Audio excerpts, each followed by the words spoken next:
Bom, hoje nós começaremos uma série de mensagens bíblicas intitulada Conselhos para 2018. Seja mais que feliz. Conselhos para 2018. Seja mais que feliz.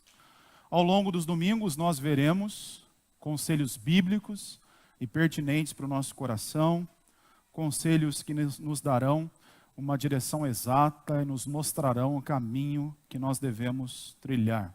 Falando sobre o caminho, o primeiro conselho que nós receberemos é: ande nos caminhos do Senhor. Esse é um desafio, não é, irmãos? É um grande desafio. Todos nós que aqui estamos, somos convidados a andar nos caminhos do Senhor. Se você pode, se coloque de pé mais uma vez, abra comigo a sua Bíblia, para você interagir com o texto. No Salmo 1. O Salmo 1 contém 6 versículos. Eu gostaria que você me ajudasse com a leitura. Eu leio o primeiro, você lê o segundo, e assim sucessivamente até chegarmos ao versículo de número 6. Eu quero ler com vocês, vocês me ajudando nesse primeiro momento, na tradução que nós usamos aqui na nossa igreja, na Almeida Revista e Atualizada. E depois eu quero ler na versão A Mensagem, que é uma linguagem contemporânea, editada pelo pastor Eugene Peterson. Para vocês terem esse quadro comparativo, é muito importante quando nós lemos as Escrituras, nós colocarmos mais de uma tradução, para nós nos aproximarmos ainda mais daquilo que Deus tem para nós. Mas vamos ler o texto bíblico, começando comigo e depois passando por vocês. Versículo 1. Bem-aventurado o homem que não anda no conselho dos ímpios, não se detém no caminho dos pecadores, nem se assenta na roda dos escarnecedores.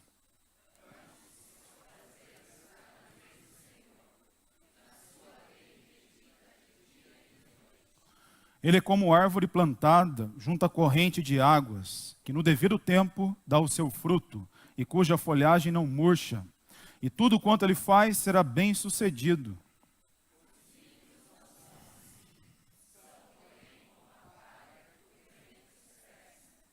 Por isso, os perversos não prevalecerão no juízo, nem os pecadores na congregação dos justos.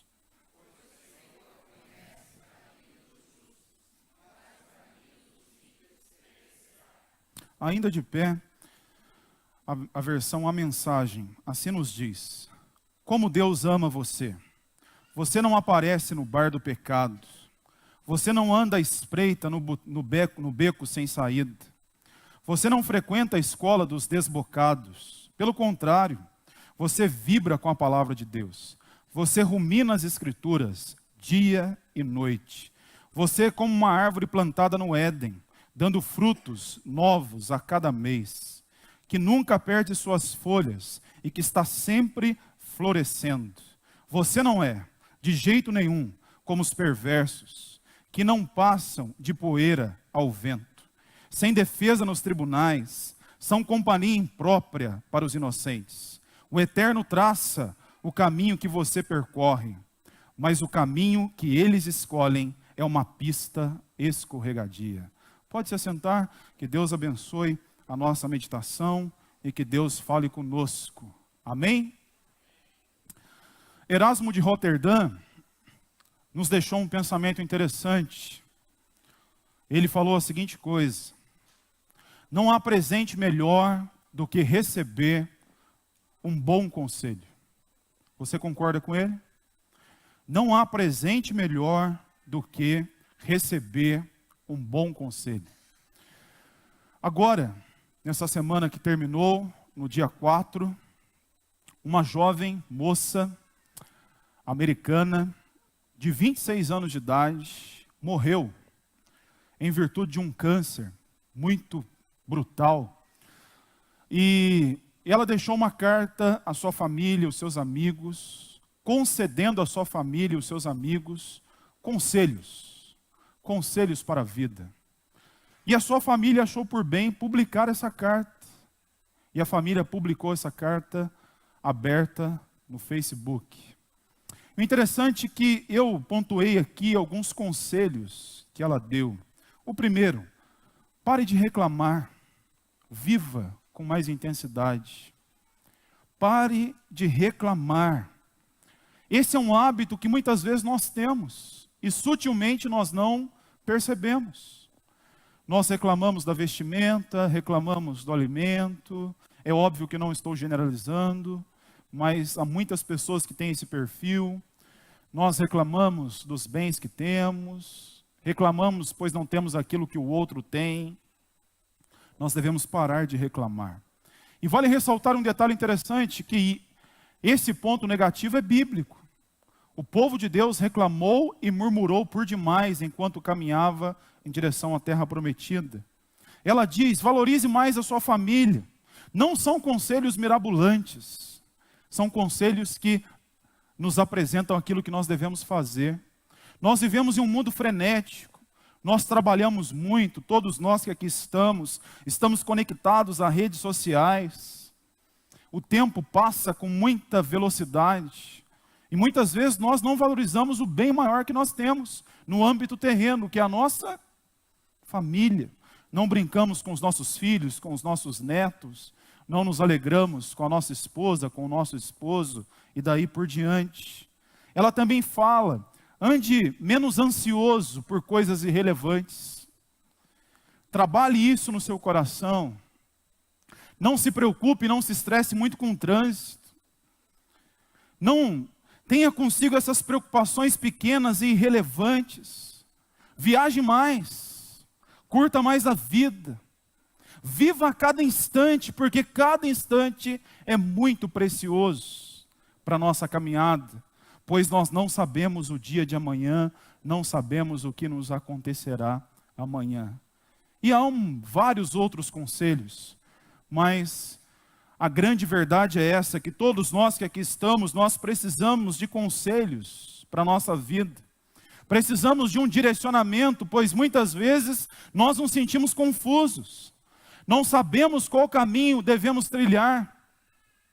Nos sentimos inseguros porque não temos convicção. E quando nós olhamos para a palavra de Deus, Provérbios capítulo 14, versículo 12, o texto bíblico nos diz que há caminhos que aparentemente são bons, mas que no final são caminhos de morte. Ou seja, o que Salomão está colocando em pauta é que nós muitas vezes ficamos perdidos enquanto caminhamos.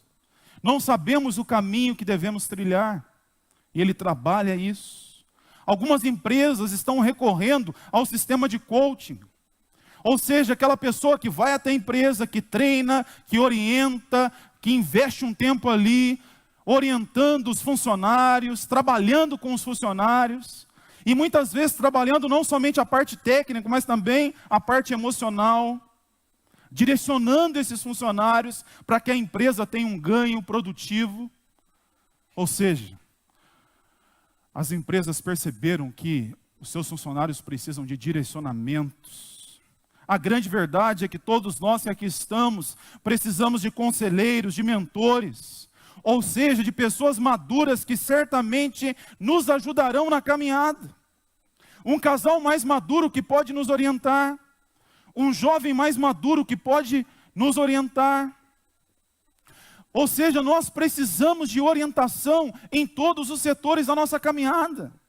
Nós precisamos de mentoria, nós precisamos prestar conta para alguém.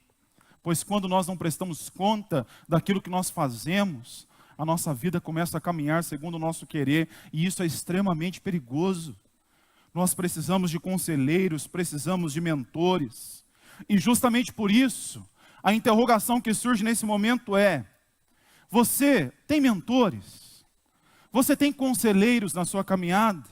Você consegue contabilizar agora, de imediato, quais são as pessoas que Deus colocou no seu caminho? Pessoas que estão agregando coisas abençoadas na sua vida. Pessoas que estão aconselhando você. Agora, um detalhe importante, gente. Muitas vezes nós não gostamos de ouvir a verdade, ok? Nós gostamos de algo que massageie o nosso ego. Nós precisamos ouvir conselhos assertivos, pertinentes, que nos farão refletir e que produzirão em nós algo positivo, para que a gente possa crescer com aquilo. Sabe um bom conselheiro que não mente para nós? Esse não mente, é a balança. Eu não tenho problema com isso, certo?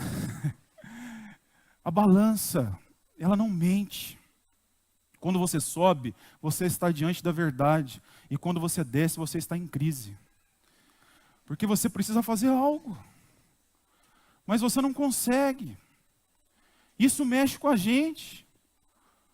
É óbvio que eu estou falando de uma forma descontraída. Mas o que está envolto aqui nesse ponto é nós precisamos de pessoas que sentem conosco e falem a seguinte coisa: ei, você está no caminho errado. Você está fazendo aquilo que não agrada o coração de Deus, você está prejudicando a sua e a vida da sua família. Nós precisamos de pessoas assim, amém, gente? E mais ainda, você é alguém assim, que aconselha pessoas, que aconselha casais, que aconselha jovens. Nós temos bons conselheiros entre nós. Pense sobre isso. Essa é uma realidade importante. O Salmo 1, quando nós olhamos para ele, historicamente falando, nós não identificamos um autor e nem uma data precisa para a criação deste poema de sabedoria. Muitas pessoas atribuem o Salmo 1 a Davi, porque o Salmo 1 tem uma semelhança muito grande com o Salmo 9. Basta você chegar na sua casa e colocar a sua Bíblia aberta com uma outra Bíblia, Salmo 1 e Salmo 9, o conteúdo é basicamente o mesmo. Agora eu creio que esse salmo, ele foi colocado aqui de uma forma intencional, abrindo o saltério, porque esse salmo nos diz como nós devemos nos postar na sociedade e como nós devemos nos postar diante de Deus. Ou seja, ele nos apresenta esses dois caminhos, a maneira que nós devemos caminhar diante de Deus e a maneira que nós devemos caminhar diante da sociedade, porque essas realidades se confundem. O salmista nos diz que nós devemos conduzir a nossa vida mediante os conselhos que se encontram na palavra de Deus.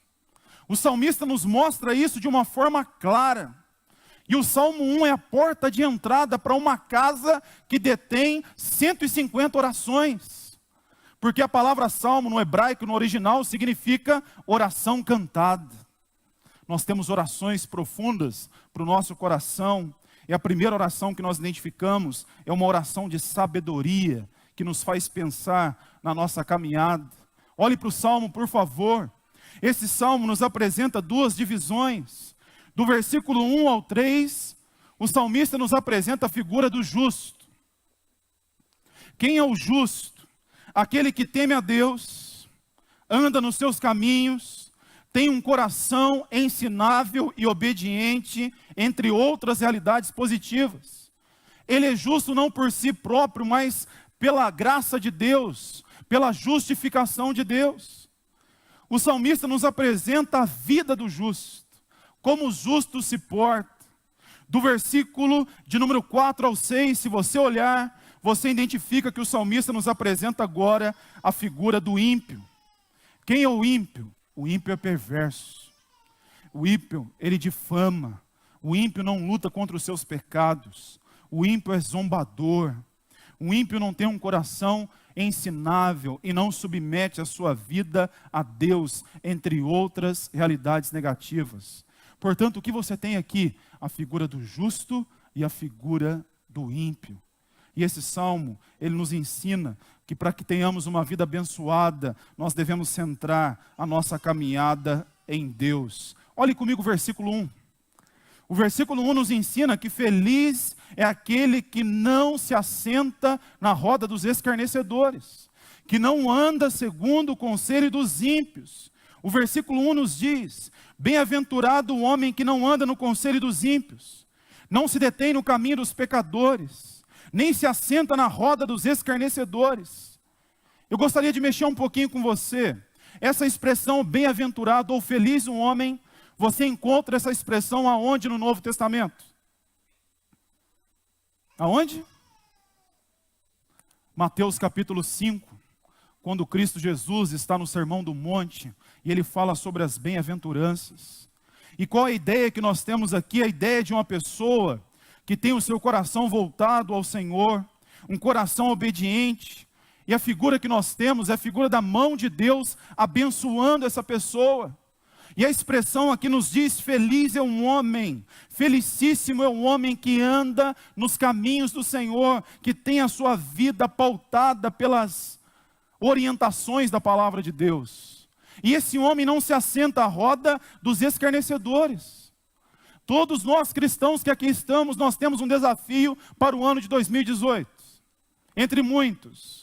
O desafio que nós temos é que nós devemos nos afastar da roda dos escarnecedores.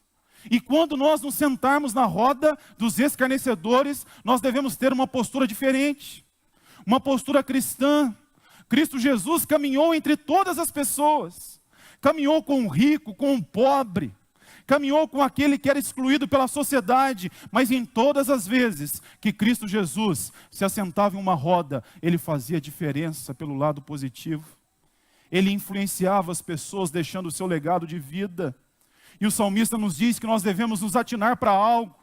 Ligou o sinal de alerta. Nós não podemos nos assentar na roda dos escarnecedores.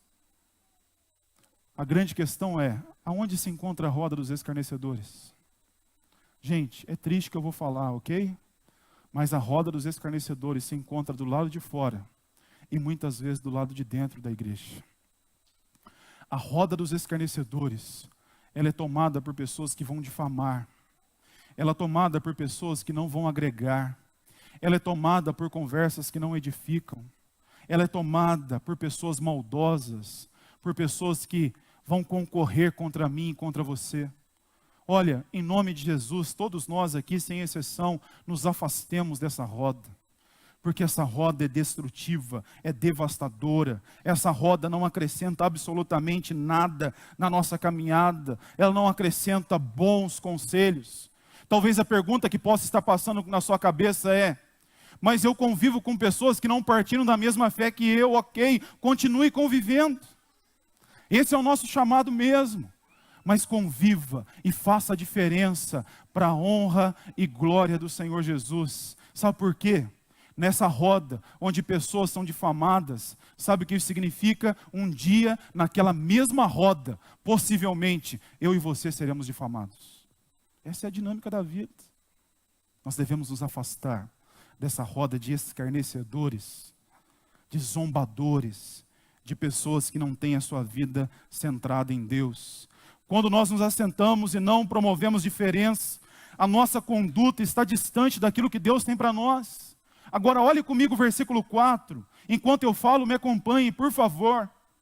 O salmista nos diz que quando nós nos assentamos nessa roda, nós temos a postura de um ímpio, uma postura ruim. Isso significa que nós não temos bases sólidas. A nossa vida não é dirigida pelos conselhos de Deus. O ímpio é aquele que é levado de um lado ao outro, porque ele não tem bases sólidas. Ele não tem uma vida sábia e dirigida por Deus. E justamente por isso, a sua vida é conduzida em cima daquilo que o outro propõe, em cima daquilo que o outro fala. Ele não tem sustentabilidade. A sua vida não está fixada, plantada, alicerçada na palavra de Deus. Irmãos, em nome de Jesus, que nesse ano Deus nos livre de pessoas caluniadoras, amém? Que Deus nos livre de pessoas maldosas. Que Deus nos livre de pessoas que não vão contribuir em nada na nossa vida. Que Deus nos livre de pessoas que vão prejudicar a nossa vida e a nossa família. De pessoas que têm traços de um ímpio, de uma pessoa que tem uma conduta extremamente imoral. Finalizando esse ponto, não gaste o seu precioso tempo nessa roda. Se afaste dela. Cristo Jesus nos diz que as pessoas que frequentam essa roda são pessoas que têm consigo uma realidade extremamente negativa. Você já leu Mateus capítulo 7, versículo 3? Leia depois na sua Bíblia. Em outras palavras, Cristo Jesus está trabalhando o mesmo tema, a mesma temática. Ele está dizendo, olha, tem um grupo de pessoas religiosas, e essas pessoas olham o cisco que se encontra no olho do outro. Mas essas pessoas não identificam os seus próprios erros. E quando nós não identificamos os nossos próprios erros, nós estamos retrocedendo. nós não estamos crescendo, nós não estamos progredindo, porque nós estamos assentados, difamando, e nós estamos olhando para a vida do outro e não para a nossa vida. Isso é a Bíblia que nos ensina. Não sou eu que estou forçando esse texto, é a Bíblia. Cristo Jesus falou: preste mais atenção na sua caminhada, preste mais atenção na sua vida. Uma vez eu ouvi uma frase muito interessante, né? Que se limita ao campo da criação dos filhos. Uma frase aparentemente boba, simples, mas que resume muito bem isso. Alguém falou assim: fácil é educar os filhos dos outros, mais difícil é educar os seus próprios filhos. A gente é tão chato com os filhos dos outros, né? Nossa, fulano daqui, filho daquele, né? Pentelha demais. Nossa, mas aquele, hein? Que se diz tal. Olha o filho dele, o que faz. Mas a gente não olha para os nossos próprios filhos. Qual o conselho de Deus para a sua vida? Se afasta em nome de Jesus dessa roda. Isso não acrescenta em nada. Isso é destrutivo. Olhe para o versículo mais uma vez, por favor. Bem-aventurado aquele que não anda no conselho dos ímpios, não conduz a sua vida mediante o conselho dos ímpios. E esse salmo nos ensina mais ainda. Uma segunda questão que ele nos ensina, eu gostaria que você lesse o versículo 2. O versículo 2 nos diz que feliz é um homem que tem prazer em ler as Escrituras, que tem prazer em viver a palavra de Deus. Bem forte, para fora, o que nos diz o versículo 2?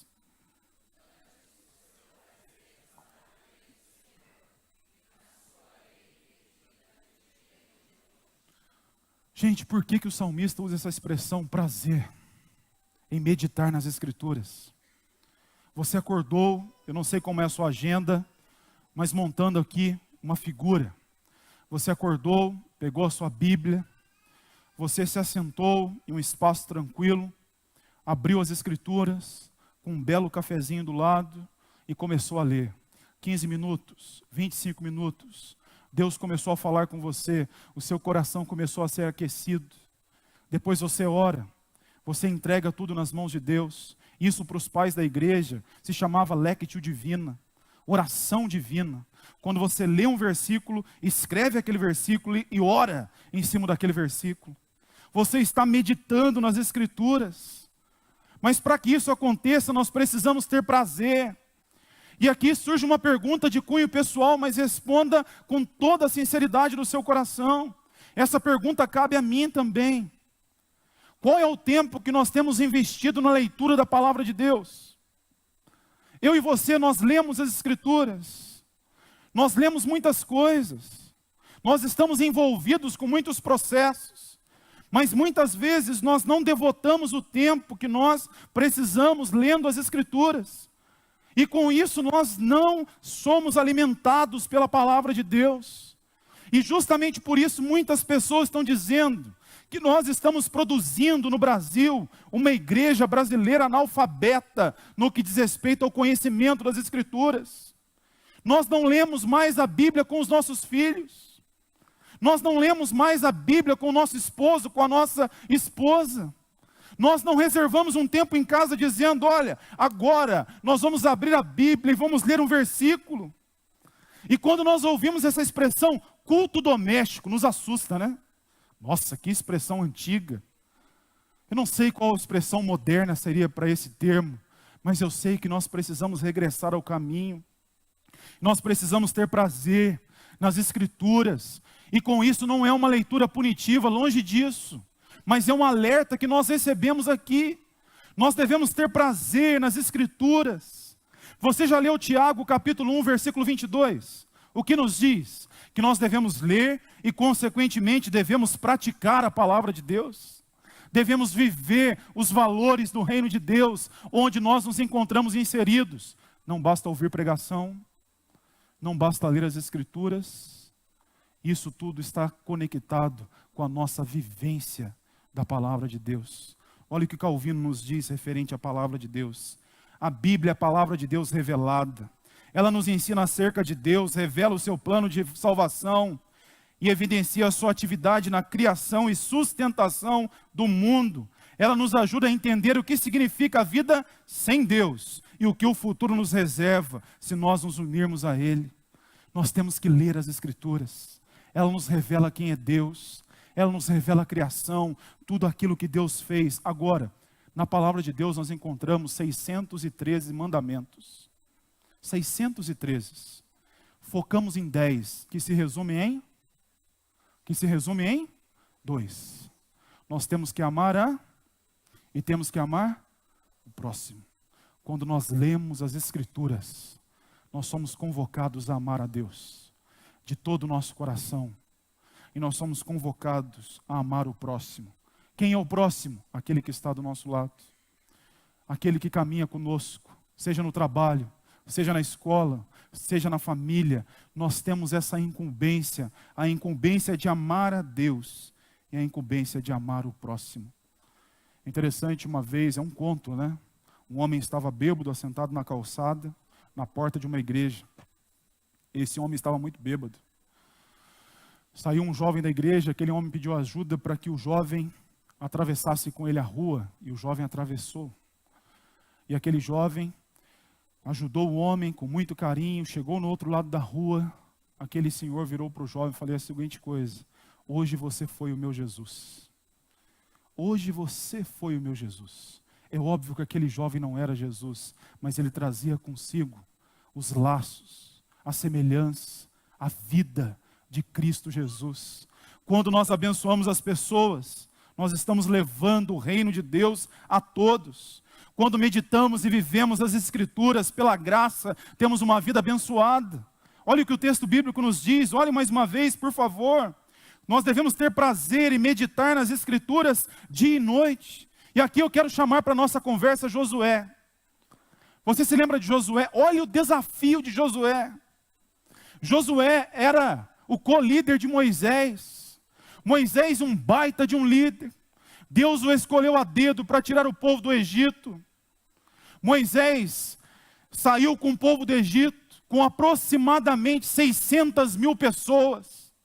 E aquele homem estava conduzindo o povo em direção à terra prometida. E aconteceu algo inesperado, porque ninguém aqui projeta a morte. Você sabe o dia que você vai morrer? Nós não sabemos. E a história nos conta que Moisés morreu e a liderança caiu no colo de Josué. E quando você ler o primeiro capítulo de Josué, leia com profundidade o texto. Deus está trabalhando com ele, seja forte, seja corajoso. Isso nos leva a entender que Josué estava tomado pelo medo, pela insegurança. E Deus falando com ele, olha, o desafio é grande. E sabe qual o desafio, o primeiro desafio que Josué teve à sua frente? Nada mais, nada menos do que atravessar o Jordão. Com mais de 600 mil pessoas. E Deus falou com ele, filho, seja forte e seja corajoso. Eu vou dar essa liderança a você e vou abençoar você assim como abençoei Moisés. Agora, se você tem curiosidade, abre a sua Bíblia aí em Josué capítulo 1, versículo 8.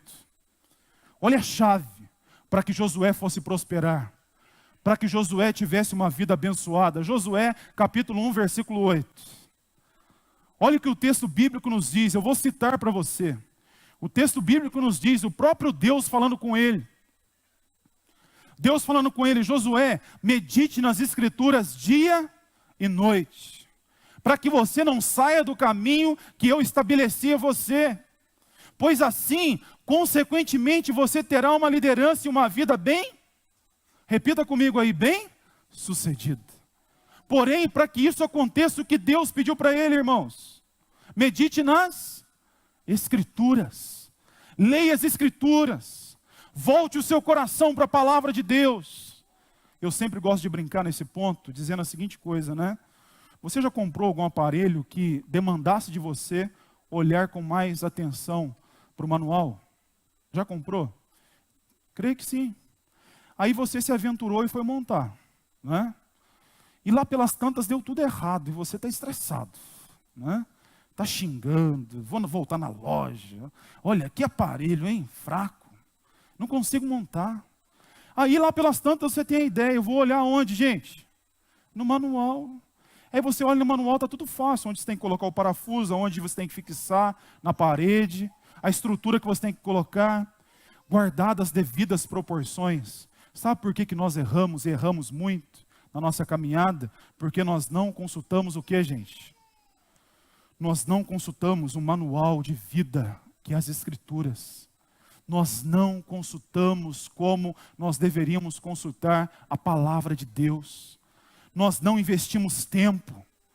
Nós não investimos tempo na leitura e queremos uma vida bem-sucedida. E a palavra de Deus nos fala, o caminho é medite, e assim você terá uma vida bem-sucedida. Se você se voltar para as Escrituras, um conselho de Deus para o meu e para o seu coração esse ano é, volte o seu coração para as Escrituras, medite na palavra de Deus, leia bons livros, mas gaste tempo lendo as Escrituras, amém, irmãos? Eu não sei como é a sua devoção pessoal, mas esse é o convite para nós, o convite de ler as Escrituras, porque a palavra de Deus que libertou, continua libertando muitas pessoas. Louvado seja o Senhor por isso. Quer educar o seu filho? Leia as Escrituras. Quer ter um casamento abençoado? Leia as Escrituras. Quer ter os negócios prósperos? Leia as Escrituras. Tudo está na palavra de Deus. E por fim, para a gente caminhar aqui para o encerramento, olha a figura de objeto que o salmista monta no versículo 3. Olha comigo o versículo 3. Ele nos ensina que o justo é bem sucedido na sua vida. Mas por quê? Leia o versículo levantando interrogações. Por quê? O versículo 3, todos juntos, bem forte, o que nos diz? Ele é como árvore plantada junto à corrente de águas, que no devido tempo dá o seu fruto, e cuja folhagem não murcha, e tudo quanto ele faz será bem sucedido. O salmista nos faz imaginar uma árvore linda, plantada junto à corrente das águas. Aquela árvore é constantemente alimentada pelas águas. E no devido tempo ela produz bons frutos. A ideia que nós temos aqui é que como cristãos nós devemos plantar e fixar a nossa vida na videira verdadeira. E aqui eu faço você pensar de novo, qual o texto que tem conexão no Novo Testamento, Cristo Jesus falando a respeito dessa dinâmica, de ter uma vida produtiva e abençoada na presença dEle? João capítulo 15, quando Jesus fala da videira verdadeira, quando Cristo Jesus nos fala que nós somos regados pelos valores do reino de Deus, e assim, consequentemente, nós produzimos bons frutos. Olhe comigo aí, João capítulo 15, versículo 8, o que nos diz? Olha que versículo precioso, gente. Olha que versículo instrutivo. O versículo nos diz, nisto é glorificado meu Pai, em que deis muito fruto. Muito fruto. E assim vos tornareis meus discípulos. Para você me ajudar, cita um fruto aí, abençoado. Cita um. Eu vou citar um fruto aqui, amor. Pode participar, sem timidez. Cita um fruto aí. Sabedoria. Outro, por favor. Oi? Alegria. Fruto do Espírito Santo. Companheirismo. Cita mais um aí. Longanimidade. Ânimo longo. Paciência. Está vinculado. Bondade. Está faltando hoje, não é, dona Rosinha? Para muitas pessoas. Bondade. Oi? Fidelidade. Comunhão. Enfim, a gente poderia ir longe aqui. Promovendo essa dinâmica para você entender, nós somos chamados a produzir bons frutos. Onde nós estamos e quando nós produzimos bons frutos, o texto bíblico nos diz, o Pai é glorificado. E nós nos tornamos autênticos discípulos de Cristo Jesus. O seu filho, o seu neto está olhando para você, está olhando para mim, as pessoas estão olhando para nós, e as pessoas querem identificar bons frutos. Frutos do Espírito Santo de Deus, frutos que fazem parte da vida do cristão. Nós somos chamados a produzir bons frutos, mas isso só vai acontecer quando a nossa vida estiver plantada, enraizada junto à corrente das águas, junto a Cristo Jesus, porque senão nós vamos produzir frutos sim, mas frutos dignos de desonra, frutos destrutivos. Nós não vamos produzir coisas boas e abençoadas. O salmista está nos dizendo, aquele que tem a sua vida fixada e centrada em Deus, no devido tempo, ele produz bons frutos. Isso é bênção demais, gente. Isso é muito gostoso. É quando alguém se aproxima de você, e pela graça de Deus, não por você, mas alguém fala, olha, como você se parece com seu pai, com a sua mãe, com seu avô, com a sua avó. Eles deixaram um legado bom e você tem estendido isso. E acima de tudo, você é um cristão? Você tem atitudes diferentes. Você não se parece com os demais. A nossa vida é a prática, é a caminhada com o Senhor. E finalizando aqui, chamar os irmãos da música, a prosperidade que o salmista fala aqui, dizendo: você terá uma vida próspera, não se resume basicamente a riquezas, a bens materiais, mas se resume a ter uma família estruturada, se resume a ter sabedoria para tomar as decisões, se resume a ter dignidade para caminhar na sociedade, se resume a ter uma vida pautada pelos valores de Deus. Você pode se colocar de pé, por favor? O que nós vamos levar para a nossa casa hoje? Gente, nós precisamos de conselhos bíblicos. E reza a lenda que se conselho fosse bom, nós não dávamos, nós vendíamos. Não é? Por que será, né, Lineu? Interessante isso, né? Por quê? Eu suponho que a gente tem dificuldade de ouvir. Né? A gente tem o nosso coração duro. A gente precisa que Deus levante alguns Natãs aí para falar para a gente: ó, filho, você está no caminho errado, hein? Não vem contar historinha de ovelha para mim não, você está no caminho errado. Seja qual for o cenário da nossa vida, seja qual for o erro, nós precisamos de conselheiros, de pessoas maduras, de pessoas convictas, de pessoas que vão nos abençoar. Temos professores aqui, vou citar o Javier. Já pensou, Javier? Você ensinando um jovem a tocar bateria? E ele errou um compasso lá, você vai... É compasso mesmo que fala? Olha lá, hein, Javier? Aí você ensina. Filho, não é aqui. Você está lá na empresa, você ensina alguém. Olha, o caminho aqui é outro. Se ele acata, ele vai progredir. Mas se ele não tem um caminho, se ele não tem um coração ensinável, ele não vai progredir. Meus irmãos, em nome de Jesus, leve para a sua casa hoje, que possamos ter uma vida pautada pelos conselhos de Deus, amém? Pautada, alicerçada em Deus, que possamos ter prazer em meditar nas Escrituras, prazer, alegria em meditar. Pastor, eu não consigo ler todos os livros. Começa lendo Provérbios, Eclesiastes, começa lendo os Evangelhos, mas começa a meditar, tenha prazer, tenha alegria nisso. E por fim, que possamos ter a nossa vida plantada junto aos valores do reino de Deus, pois assim andaremos nos caminhos do Senhor e teremos um 2018 abençoado para a honra e glória dele. Vamos cantar essa última canção que nos fala que nós devemos guardar a palavra de Deus no nosso coração. Cantemos ao Senhor.